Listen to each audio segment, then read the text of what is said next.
ऐसा कोई नहीं है जो कभी खुश ना हुआ हो। हर कोई कभी ना कभी खुश रहा है। समस्या ये है कि वो उसे कायम नहीं रख पाते। बात बस यही है। बस दो चीजें हैं, आप कितने आनंदित हैं और अपने आसपास के लोगों के साथ कितना आनंद बांटते हैं। बस 2 दिन ऐसा करके देखिए, आप अपने भीतर वाकई शानदार बन जाएंगे।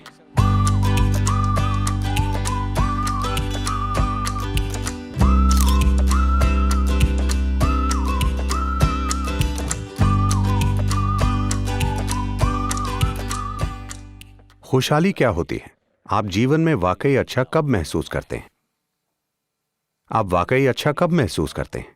जब आप बहुत खुश होते हैं तो आप अच्छा महसूस करते हैं। चाहे आपके शरीर में बीमारी हो तब भी आप अच्छा महसूस करते हैं।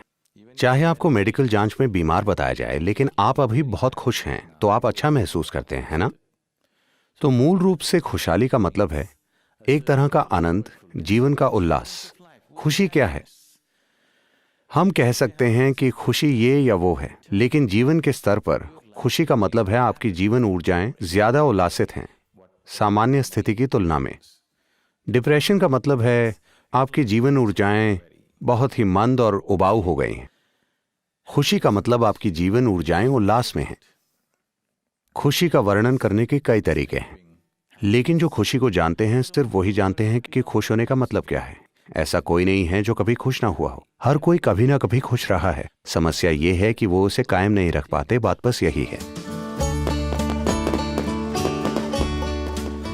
तो आपको खुद पर इरादे लादने की जरूरत नहीं है। बस कुछ सरल तरीके अपनाइए ताकि आप मंद ना पड़ें। देखिए, बहुत से लोग जो बिजनेस करते हैं वो सोचते हैं कि वो सिर्फ IRS के लिए लेन देन का हिसाब रखते हैं। नहीं नहीं, आप सिर्फ IRS के लिए ऐसा नहीं करते। इसकी वजह यह है कि लेन देन का हिसाब रखे बिना पता ही नहीं चलेगा कि फायदा हुआ या नुकसान। हिसाब किताब रखने के पीछे यही सोच है। आप आगे बढ़ रहे हैं या पीछे जा रहे हैं, यह जानने के लिए आपको एक अकाउंट बुक की जरूरत है। आप एक और अकाउंट बुक क्यों नहीं रखते? हर दिन के अंत में देखिए कि Just check. Am I a little more joyful today than yesterday? क्या मैं आज कल से थोड़ा सा ज्यादा खुश हूं? अगर आपने ये 5 साल की उम्र से शुरू किया होता तो आप अब तक परम आनंद से भर चुके होते। फायदा ही फायदा। आप ऐसे हो गए क्योंकि आपने इसका अकाउंट नहीं रखा। एक दिन आपने जांच की, जब समस्या काफी बड़ी हो गई तब आपने देखा कि आप बहुत नुकसान में हैं। हर दिन, हर महीने का हिसाब रखिए Just keep accounts. कि क्या मैं पहले से ज्यादा खुश हूं या कम। बस 2 ही चीजें हैं, आप कितने आनंदित हैं और अपने आसपास के लोगों को कितना आनंद देते हैं। इसका आप अकाउंट रख सकते हैं। अगर आप इसका अकाउंट रखें, लोग अपने पैसों का अकाउंट रखते हैं जैसे कि वो पैसे अपने साथ ले जाएंगे। जीवन की असली संपत्ति यह है कि आप कितने आनंदित हैं, आपका जीवन का अनुभव कितना खूबसूरत है। आनंद अपने आप में कोई लक्ष्य नहीं है, लेकिन यह जीवन के लिए जरूरी माहौल है। अगर आप यह माहौल नहीं बनाते तो आपके आसपास जो कुछ भी है वो बेकार चला जाएगा। कल अगर आप सुबह उठें, नहीं, ये मेरी कामना नहीं है, लेकिन मैं चाहता हूं कि आप ये जानें कि रात में सोने जाने वाले सभी लोगों में से लाखों लोग कल सुबह नहीं उठेंगे। And tomorrow, और अगर मैं और आप कल उठ जाएं तो क्या ये एक शानदार चीज नहीं है? लाखों लोग नहीं उठे, आप उठ गए। क्या यह अद्भुत चीज नहीं है?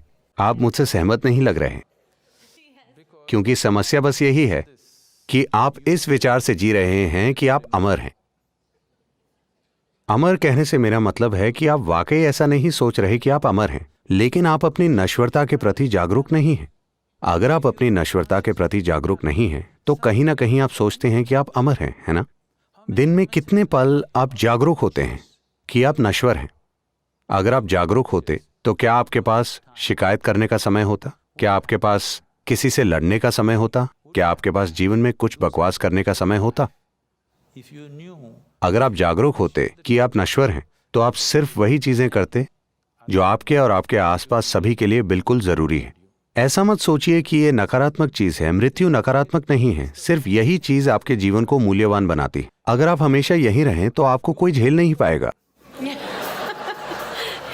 अगर आप बस इस एक चीज को लेकर जागरूक हो जाएं, यानी आप हमेशा जागरूक रहें कि मैं नश्वर हूं, आपको ये सोचने की जरूरत नहीं है कि मैं आज मर जाऊंगा। हम जितना हो सके उतना लंबा जीना चाहते हैं। बस आप इतना जानिए कि एक दिन मैं मर जाऊंगा। हर दिन हर पल अगर आप खुद को याद दिलाएं कि ये छोटी जिंदगी है, मैं नश्वर हूं, एक दिन मेरा अंत होगा, बस ऐसा 2 दिन करके देखिए, आप अपने भीतर वाकई शानदार बन जाएंगे। बस इतना ही करना है। यही योग का बुनियादी पहलू है। जो सबसे पहली शिक्षा दी गई थी वो ये थी कि ये आपका कर्म है, मतलब ये आपकी करनी है। आपका जीवन और आपके जीवन का अनुभव पूरी तरह से आपने ही बनाया है। अगर ये चीज आप में गहरी नहीं उतरती तो आप जरूरी बदलाव नहीं लाएंगे। आपको अब भी लगेगा कि हाँ, मैं जानती हूं ये मेरे कर्म हैं, लेकिन आपको पता है मेरे पति ने क्या किया। इस तरह आप में बदलाव नहीं आएंगे। पहले आप ये समझिए कि ये मेरी करनी है, पूरी तरह से मेरी करनी है। जैसे ही आप ये देखते हैं तो आप में उसे बदलने की क्षमता आ जाती है। मैं देख रहा हूं, लेकिन क्या आप जानते हैं कल उन्होंने मेरे साथ क्या किया? अब आप उसे नहीं बदल पाएंगे। इससे फर्क नहीं पड़ता कि किसने क्या किया। जो आपके अंदर हो रहा है, आपके जीवन का अनुभव पूरी तरह से आपका बनाया हुआ है। यह आपका कर्म है। कर्म कोई ऐसी चीज नहीं है जो आपके ऊपर कहीं से आ गिरी है। कर्म मतलब यह आपकी करनी है, यह आपका बनाया हुआ है, यह आपने किया है। सोने जाने से पहले हर वो चीज जो आप नहीं हैं उसे एक तरफ रख दीजिए। हो सकता है वो आपके लिए कीमती हो, जैसे आपका घर। क्या ये आप हैं? हाँ, मेरा घर। ठीक है, आपकी भावनाएं उससे जुड़ी हैं, पर ठीक है, उसे एक तरफ रख दीजिए। आपके पति, क्या वो आप हैं? नहीं, ये तो आसान है, मैं वो नहीं हूं।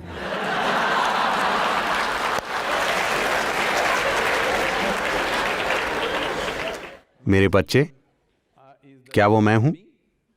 ओ, ये थोड़ा मुश्किल है, लेकिन नहीं, वो मैं नहीं हूं। वो आपसे कहने लगे हैं। अगर वो 12 साल के हो गए हैं तो आपको बता चुके होंगे। तो कपड़े आप पहनते हैं, क्या वो आप हैं? नहीं। जो शरीर आपने धारण किया है, क्या वो आप हैं? नहीं। ये सारे विचार और भावनाएं, क्या ये आप हैं? नहीं। हर वो चीज जो आप नहीं हैं उसका एक ढेर बना दीजिए। असली ढेर नहीं, बस इसे अपने मन में कीजिए। हर चीज अलग रख दीजिए। मैं देखता हूं। हर दिन आप इसका अभ्यास कीजिए। एक दिन जब आप सफलतापूर्वक हर वो चीज अलग रखते हैं जो आप नहीं हैं, तो जो आप हैं वो स्पष्ट हो जाएगा।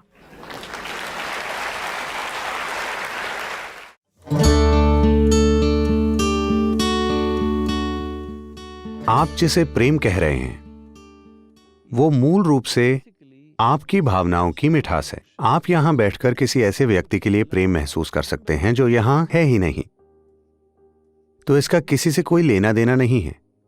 ये बस आपकी भावनाओं की मिठास है। अब आपका प्रेम संबंध, आपकी प्रेम करने की क्षमता सेल्फ स्टार्ट पर है या पुश स्टार्ट पर? आप किसी दूसरे व्यक्ति का इस्तेमाल अपने भीतर प्रेम लाने के लिए कर सकते हैं, या आप खुद ही प्रेममय बन सकते हैं।